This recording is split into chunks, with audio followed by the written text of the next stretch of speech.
Assalamualaikum warahmatullahi wabarakatuh. Kami dari kelas PAI 1B kelompok 9 akan menjelaskan tentang filsafat rasionalisme.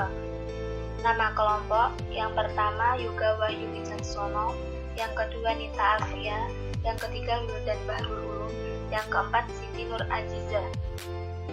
Selanjutnya, tokoh-tokoh filsafat rasionalisme. Yang pertama Christian Wolff, yang kedua René Descartes, yang ketiga G.W. Leibniz, yang keempat Nicolas Malebranche, yang kelima Blaise Pascal, yang terakhir Bruce de Spinoza. Selanjutnya, pengertian filsafat rasionalisme. Secara etimologis, rasionalisme berasal dari kata bahasa Inggris rationalis. Kata ini berasal dari kata bahasa Latin ratio, yang berarti akal. O.R. Legge menambahkan bahwa berdasarkan akar katanya, rasionalisme adalah sebuah pandangan yang berpegang bahwa akal merupakan sumber bagi pengetahuan dan pembenaran. Sejarah perkembangan rasionalisme. Munculnya rasionalisme dilatar belakangi oleh kegundahan dan kegelisahan para filsuf pada abad pertengahan terhadap sikap masyarakat yang mempercayai mitos dan dogma dari rumah ibadah. Mereka cenderung menerima begitu saja dogma-dogma tersebut tanpa mau memahami dan mencari kebenarannya. Para filsuf tersebut menganggap gereja telah menghipnotis gerak-gerik aktivitas masyarakat, hingga pada akhirnya muncullah René Descartes. Ia sangat anti terhadap dogma gereja yang menurutnya tidak rasional, penuh dengan mitos dan tidak mendorong pada kemajuan pola pikir filsafat saat itu. Ia juga merasa bahwa perkembangan pola pikir berjalan sangat lambat.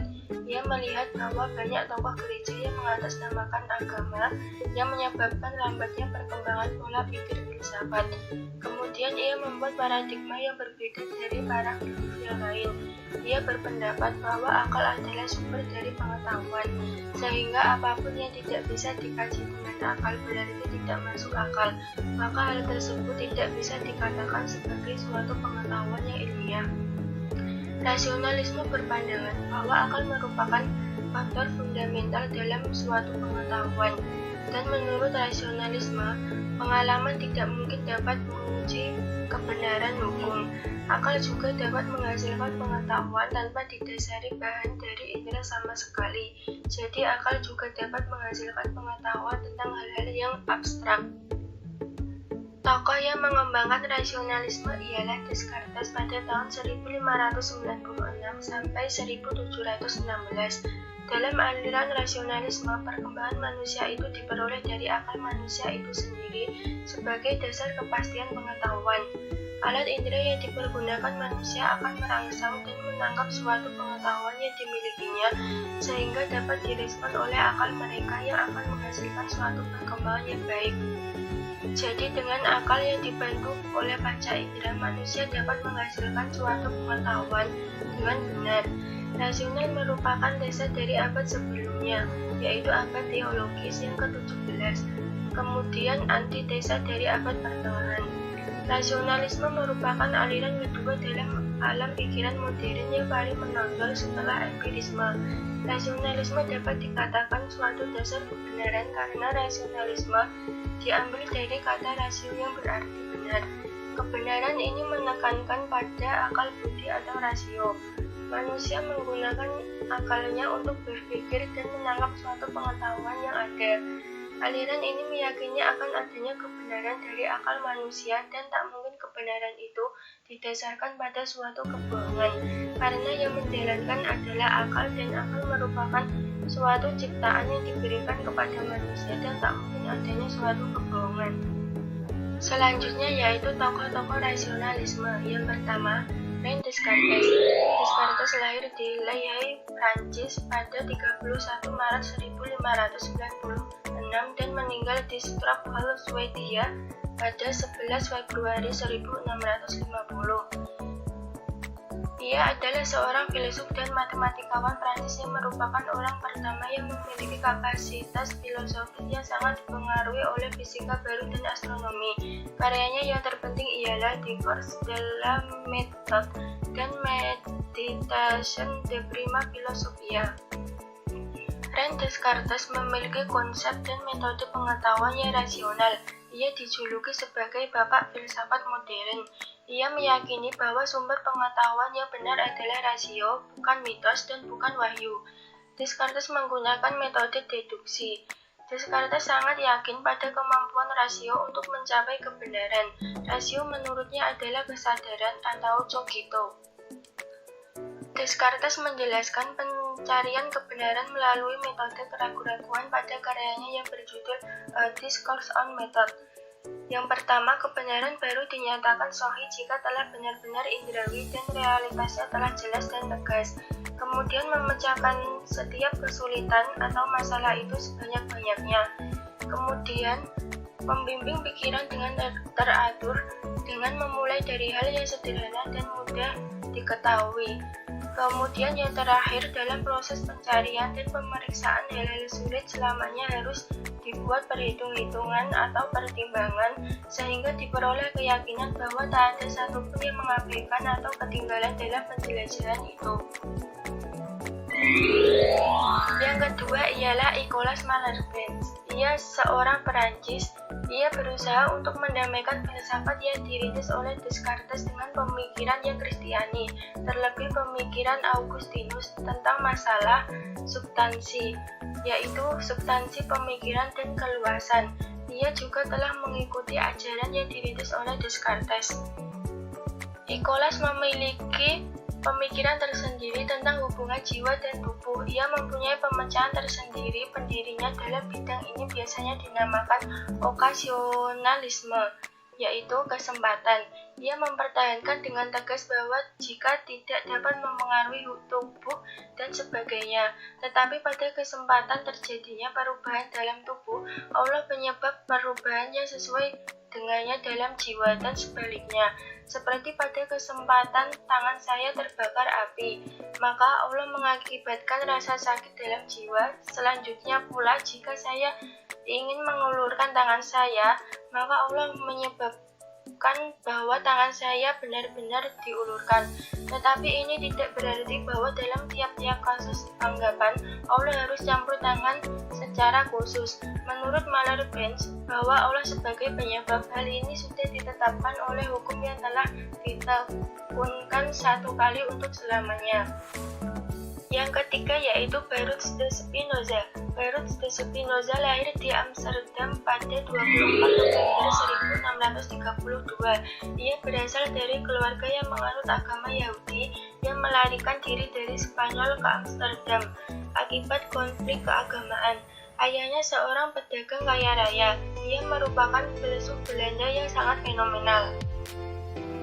Descartes menemukan konsep dasar pemikirannya adalah cogito, sedangkan Spinoza menemukannya pada konsep substansi. Pemikiran Spinoza yang terkenal adalah ajaran mengenai substansi tunggal Allah atau alam. Spinoza memahami substansi tersebut sebagai suatu kenyataan yang mandiri, tapi juga terilustrasi dari kenyataan-kenyataan lain. Substansi tidak berelasi dengan suatu yang lain dan tidak dihasilkan atau tidak disebabkan oleh sesuatu yang lain. Pengetahuan menurut Spinoza ada 3 taraf pengetahuan, yaitu berturut-turut, taraf persepsi indrawi atau imajinasi, dan taraf refleksi yang mengarah pada prinsip-prinsip, dan taraf intuisi. Spinoza berpendapat bahwa ada satu dan hanya satu substansi. Substansi itu adalah Allah. Hakikat dari substansi ini adalah segala sesuatu tanpa individual. Menurut Spinoza, ide berhubungan dengan ideatum atau objek, dan kesesuaian antara ide dan ideatum inilah yang disebut dengan kebenaran. Spinoza membedakan ide ke dalam 2 macam, yaitu ide yang memiliki kebenaran intrinsik dan ide yang memiliki kebenaran ekstrinsik. Ide yang benar secara intrinsik menurut memiliki sifat memadai, sedangkan ide yang benar secara ekstrinsik disebutnya kurang memadai. Pembahasan yang selanjutnya tentang tokoh filsafat yang keempat, Gottfried Wilhelm Leibniz lahir pada tanggal 1 Juli tahun 1646 di Leipzig di negara Jerman dan meninggal pada tahun 1716. Salah satu pemikiran Gottfried Wilhelm Leibniz ialah tentang substansi. Menurutnya ada banyak substansi yang disebut dengan monad, monos atau artinya satu, monad artinya satu unit. Jika dalam matematika yang terkecil adalah titik dan dalam fisika disebut dengan atom, maka dalam metafisika disebut dengan monad. Terkecil dalam pendapat Leibniz bukan berarti sebuah ukuran, melainkan sebagai tidak berkeluasaan. Maka yang dimaksud dengan monad bukan sebuah benda. Monad tidak mempunyai kualitas. Karenanya hanya Tuhan yang benar-benar mengetahui setiap monad, agar Tuhan membandingkan dan memperlawankan monad-monad itu. Dalam pendapat Leibniz mengatakan monad-monad tidak mempunyai jendela, tempat sesuatu bisa masuk atau keluar. Pernyataan ini berarti bahwa semuanya monad harus dianggap tertutup, seperti Jaude Exum bagi Descartes. Tokoh yang kelima adalah filsafat bernama Christian Wolff, lahir pada tahun 1679 dan meninggal pada tahun 1754. Christian Wolff adalah seorang filsuf Jerman yang berpengaruh besar dalam gerakan rasionalisme sekuler di Jerman pada awal abad ke-18. Wolff menjadi guru besar matematika di Halle, menyebar luaskan ide-ide Leibniz. Wolff tidak mempunyai pokok-pokok ajarannya sendiri. Pada tahun 1706, Wolff mengajar matematika di Halle dan pada tahun 1709 ia mulai mengajar filsafat. Ia meninggal pada tahun 1754. Ia mengupayakan supaya filsafat menjadi ilmu pengetahuan yang pasti. Untuk itu, filsafat harus disertai dengan pengertian dan bukti-bukti yang kuat. Sesuatu sistem filsafat haruslah berisi gagasan yang jelas dan penguraian yang baik. Karya-karya beliau antara lain: yang pertama, Philosophia Prime Soft Ontology; yang kedua, Rational Thought and God; yang ketiga, The World and the Soul of Man and All Things as General, 1788. Yang keenam, dalam tokoh filsafat bernama Blaise Pascal. Blaise Pascal berasal dari negara Prancis, lahir tahun 1623 dan meninggalnya pada tahun 1662. Ayahnya adalah ketua Countess Aide de Clermont, seorang penarik pajak di wilayah Auvergne, Prancis. Pascal menekankan iman melebihi rasio. Pada zaman rasionalistis, Pascal mencanangkan dan merintis sebuah cara berfilsafat yang dikemudikan hari juga dilakukan oleh Kierkegaard dan para filsuf eksistensial pada abad ke-20. Kecenderungan kritis terhadap rasio ternyata sudah dimulai sejak Pascal. Dalam beberapa hal, dia mengikuti pendapat Descartes, yaitu metode geometris dan matematika dalam berfilsafat, tetapi dia juga tidak setuju kalau filsafat dilakukan dengan rasio matematika belaka. Pendapat Pascal yang termasyhur seperti bawah ini: the cause assess raison coule la raison de coule, artinya adalah hati memiliki alasan tidak dimengerti rasio. Dengar pernyataan itu, sebenarnya Pascal tidak ingin mempertentangkan rasio dengan hati. Sebab yang dimaksud dengan hati di sini adalah unsur pemahaman yang dapat menangkap prinsip-prinsip pertama pernyataan secara berlainan dari rasio. Kadang-kadang Pascal menyejajarkan hati dengan kehendak yang berkaitan dengan kepercayaan, tetapi kadang dia melukiskannya sebagai kemampuan untuk mengetahui. Menurutnya, kita tidak hanya mengetahui kebenaran dengan rasio, tetapi juga dengan hati. Yang dapat mengetahui Allah secara langsung adalah hati, bukan rasio iman. Demikian Pascal adalah penasihat yang lebih baik pada akal. Akal mempunyai batas, tapi iman tidak. Di pembahasan selanjutnya yaitu yang rasionalisme terhadap ilmu pengetahuan. Dalam bidang filsafat, rasionalisme adalah lawan dari empirisme dan sering digunakan dalam menyusun teori pengetahuan. Hanya saja empirisme menjelaskan bahwa pengetahuan diperoleh dengan jalan mengetahui objek empirisme, sedangkan rasionalisme mengajarkan bahwa pengetahuan diperoleh dengan cara berpikir.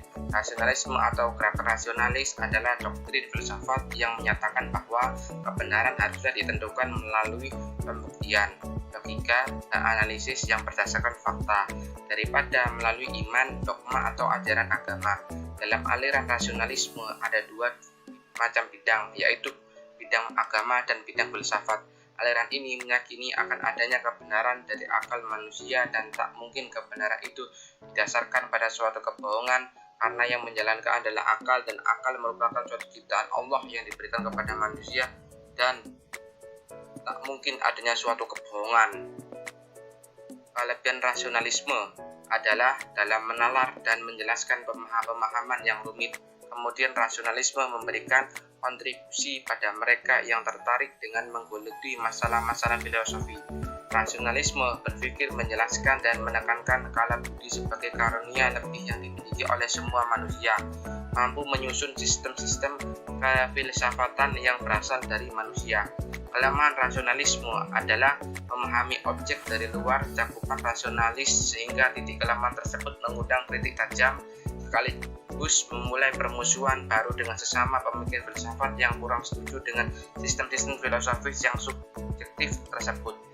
Doktrin filsafat rasio cenderung mementingkan subjek daripada objek, sehingga rasionalisme hanya berpikir yang keluar dari akal budaya saja yang benar tanpa memperhatikan objek-objek secara rasional secara peka.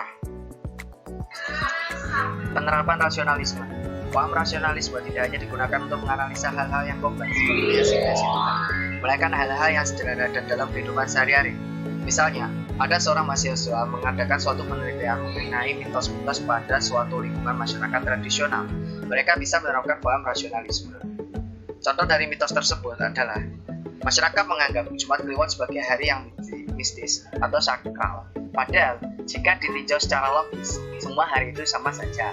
Hal semacam itu memang bisa kita analisa dengan metode rasionalis. Karena rasionalis menganggap hal-hal yang dapat diteliti secara ilmiah dan dianalisa secara logis, maka kesimpulan atau teori yang dihasilkan dianggap memiliki kebenaran.